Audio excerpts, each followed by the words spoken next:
edge of the plateau, where the city lights were but a faint hum below, and the sky was an ocean of ink. At 25, he felt the weight of 1,000 questions.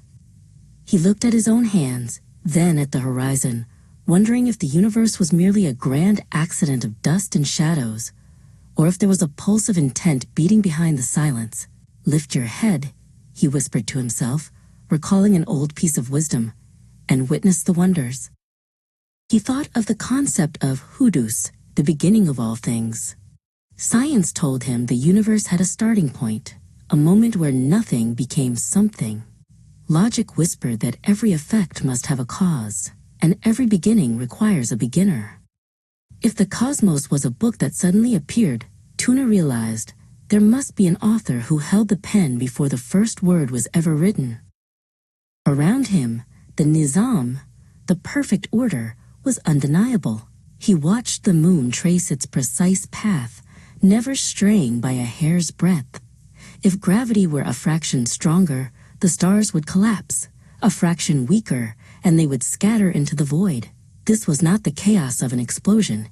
It was the choreography of a master conductor, ensuring every atom danced to a rhythm that allowed life to breathe. Then there was Sanat, the sheer artistry. Tuna knelt to examine a nocturnal bloom by his feet. The patterns on its petals were not merely functional, they were beautiful. Why would a blind universe bother with aesthetics?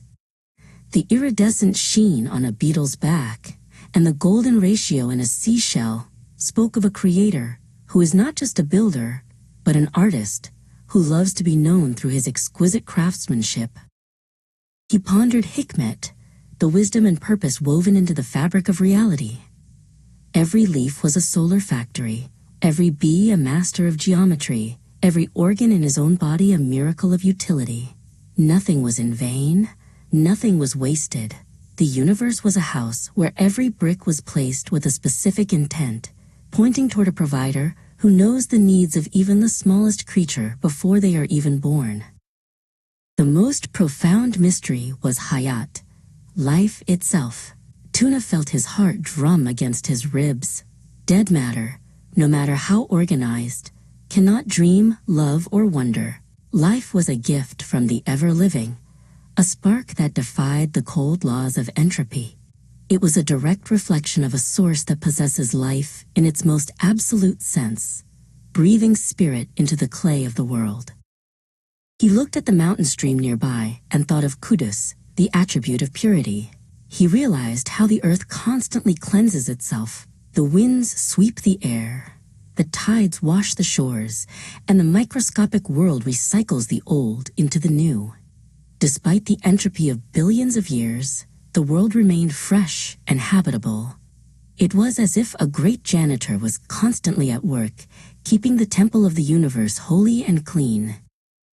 Tuna realized that he was not an observer outside of this system, but a character within it. His ability to perceive beauty, to demand justice, and to seek meaning were signs themselves. The hunger for the infinite within his chest was proof that the infinite existed. Just as thirst proves the existence of water, his soul's longing for a creator proved the existence of the one who created that very longing. To ignore you, Tuna whispered into the wind, would be to ignore the sun while standing in its light. He saw that the universe was a giant book, and every atom was a letter. When read together, they spelled out a single name. The Sanat pointed to the artist, the Nizam pointed to the orderer, and the Hikmet pointed to the all-wise. He was never alone. He was a guest in a magnificent palace. As the sun finally broke over the horizon, Tuna felt a peace that surpassed all his previous doubts. He had lifted his head, and in doing so, he had found the signature of the scene. The world was no longer a silent void, but a vibrant conversation between the creator and the created. With a full heart, Tuna stepped back toward the path, ready to live his life as a witness to the wonders he had finally learned to see.